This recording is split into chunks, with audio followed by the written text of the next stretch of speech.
This is one of the creepiest real mysteries caught on camera. In 2013, 21-year-old Elisa entered a hotel elevator, the last time she was seen alive.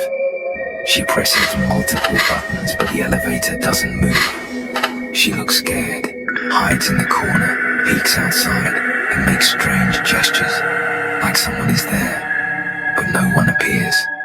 The doors stay open the whole time. Then she vanished. Days later, guests complained about the water. Workers checked the rooftop tank and found her body inside.